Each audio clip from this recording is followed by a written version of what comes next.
Oke.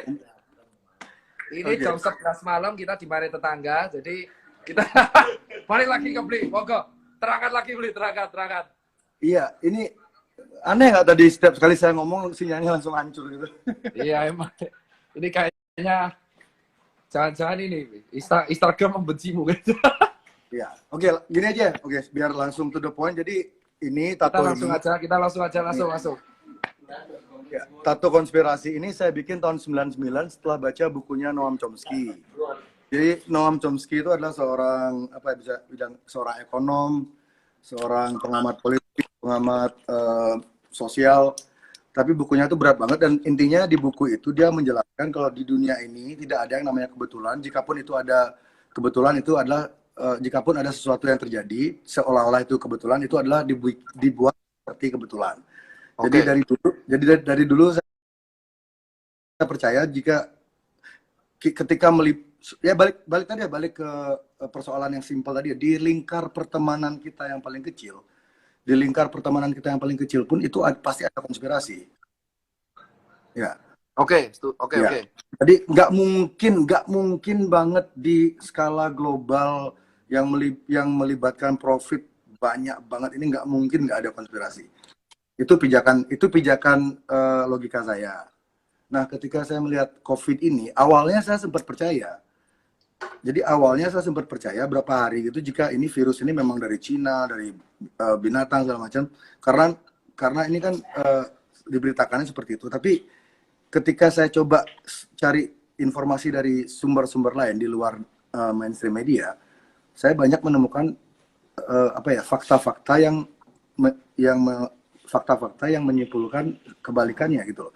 Jika virus ini adalah man-made atau dibuat oleh manusia, jika COVID ini adalah sebuah skema dan mungkin ada hubungannya juga dengan kasus Pizzagate, itu jejaring pedofilia Gedung Putih yang sudah membunuh banyak orang yang mencoba membongkarnya. Jadi ini sengkarut banget ini saya ngelihatnya. Saya telusuri lagi lebih dalam, terus saya baca-baca lagi buku-buku yang lama saya baca. Tentang teori-teori ekonomi, tentang teori-teori politik ini sekarang masuk akal banget itu loh. Jadi memang ada siklus setiap berapa tahun sekali ekonomi itu dinolkan lagi, ekonomi itu di restart lagi. Apa begitu?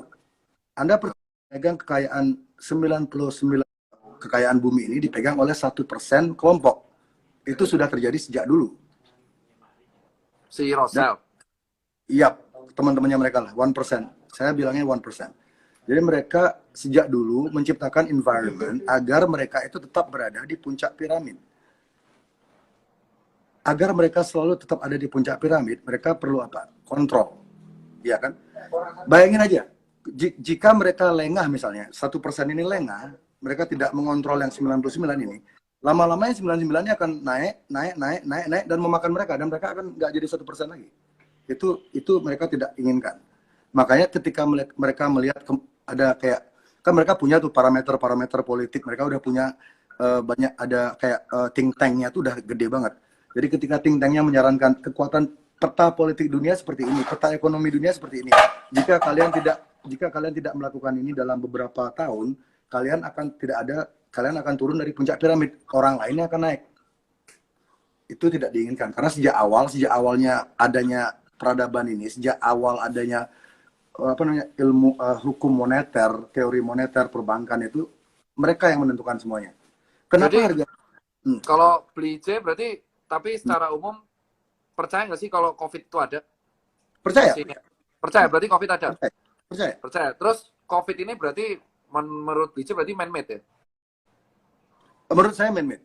Dari laki-laki beli. Menurut saya. Terusin. Menurut saya COVID ini man-made. Ya. Terus? Dan balik tadi kemana tadi? Kita sampai di mana tadi? Sampai itu puncak piramid, terus COVID man-made ada. It's all about control.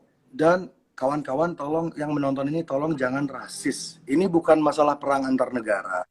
Ini bukan masalah perang antar ras. Elit global ini sengaja menciptakan ilusi jika ini adalah sebuah pertempuran antar negara atau antar ras. Mereka sengaja menciptakan ilusi itu agar mereka lebih gampang mengontrol konfliknya. Gitu loh.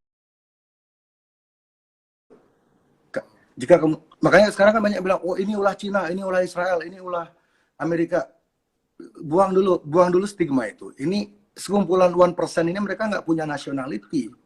Mungkin di paspor mereka ada nationality, tapi mereka tuh jiwanya mereka tuh nggak punya jiwa kebangsaan, tidak punya jiwa nasionalisme, tidak. Mereka tidak beda, level pemikirannya beda. Mereka tuh ngelihatnya tuh bumi ini sebagai sebuah ya bumi tempat punyanya. Ya kalau bahasanya Lady Gaga apa global citizen lah gitu. Jadi mereka tuh tidak mengenal batas negara, tidak mengenal batas agama. Ada positif negatifnya kan. Kalau kita ngambil sisi positifnya, ya manusia tuh semakin mengikis perbedaan. Kalau perbedaan tuh semakin terkikis kan kemungkinan konflik tuh berkurang.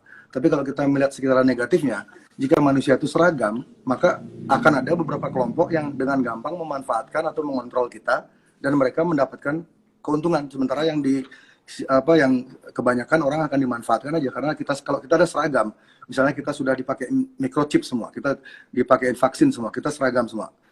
Udah pasti ada yang kontrol dong. Nggak mungkin kalau kita semua seragam tuh nggak mungkin nggak ada yang kontrol. Dan yang kontrol tuh pasti orangnya itu aja. Tapi kalau misalnya kita tetap dibiarkan berbeda-beda, tiap negara tetap dibedakan tumbuh dengan gayanya mereka sendiri, dengan sistem ekonomi mereka sendiri, ya itu akan berbahaya bagi 1% ini. Makanya mereka tuh sangat mereka tidak suka dengan yang namanya demokrasi. Mereka tidak suka dengan yang namanya population growth. Jadi yang belum tahu ya, Bill Gates, mungkin yang ini bagi yang belum tahu ya, Bill Gates itu bukan seorang computer nerd yang mulai dari nol. Dia itu bukan seorang computer nerd yang mulai dari nol. Ayahnya dia sangat dekat dengan Rockefeller. Ayahnya dia sangat dekat dengan Rothschild. Itu bisa dicari di buku-buku sejarah. Jadi dari kecil, Bill Gates ini sudah didesain oleh lingkungannya untuk menjadi seperti dia sekarang. Sudah diproyeksikan. Dia bukan yang punya Microsoft loh. Dia tuh cuma co-founder. Dia tuh punya duit, dia beli lisensinya, dia beli kepemilikannya, dia jadi bagian dari Microsoft. He's a fucking businessman.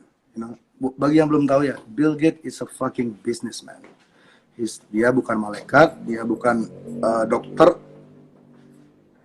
Ini makanya kemarin saya emosi sama Mas Tirta tuh, Mas Ipeng tuh ketika Mas Ipeng ngomong ke saya, beli jangan ngomong hal yang di luar kapasitas.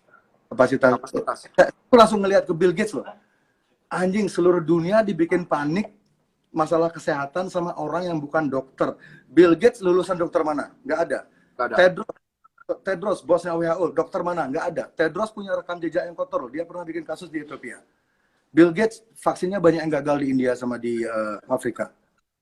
Kenapa kita dikontrol sama dua orang yang bukan dokter dan semua dokter dengerin dia? Kita udah gila apa gimana? Dokter yang sebenarnya tuh nurut sama orang yang punya duit, yang kebetulan bisa membiayai riset. Jika Anda, saya tanya pertanyaan psikologi ya ke orang-orang. Jika Anda percaya nggak kalau orang psikopat itu ada, percaya nggak, Pak Mas Ipen? Gimana? Psikopat itu ada nggak dalam kehidupan orang nyata? psikopat? Orang psikopat. Ya. Kalau di dalam tanah orang, maksudnya di kelainan jiwa sih mayor mental ada, gangguan mayor mental. Oke. Orang serial killer termasuk psikopat atau jujur, kalau orang serial killer jujur aja kalau dia mati dia memiliki hampir semua sih ada kelainan mayor mental mereka, kelainan mayor mental gitu. Ada yang juga disebut schizophrenia, ada yang bilang bipolar, ada yang bilang maniak gitu. Iya, betul. Psikotik. Jadi orang-orang dengan masalah kejiwaan kayak gitu ada di sekitar kita dong berarti. Ya, emang. Ya. Bayangkan sekarang, serial killer aja ada. Orang pemakan kanibal aja ada. Kenapa milioner atau triliuner yang punya duit banyak banget, dari mana kita tahu mereka tuh nggak punya sifat-sifat kayak gitu? Itu.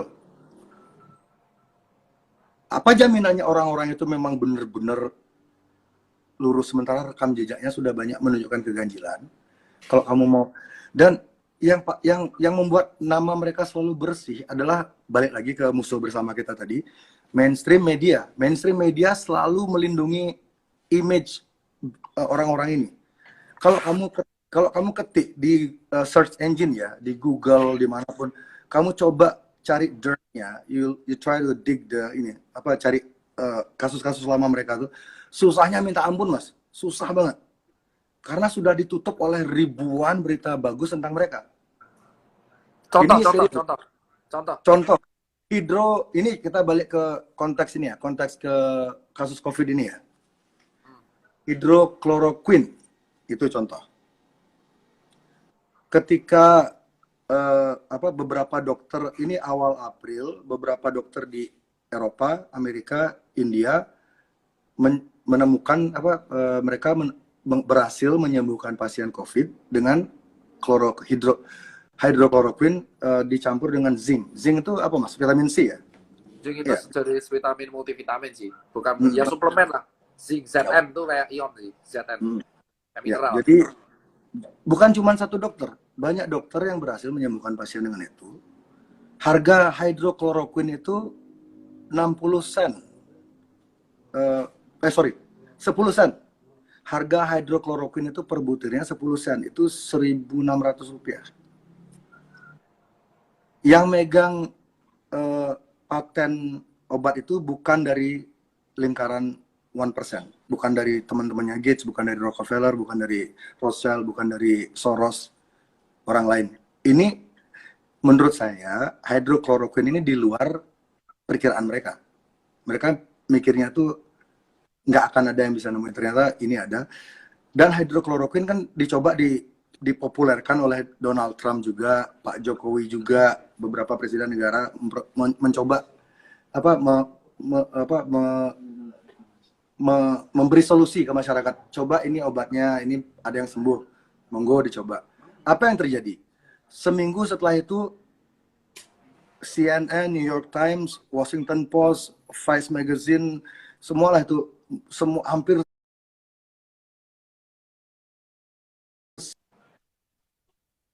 berpengaruh ya, yang diikuti sama orang-orang pintar, yang dipercaya sama orang-orang yang kelas menengah ke atas, orang-orang di perusahaannya, orang-orang yang punya banyak anak buah, mereka yang ikuti media-media itu, diserang. Jadi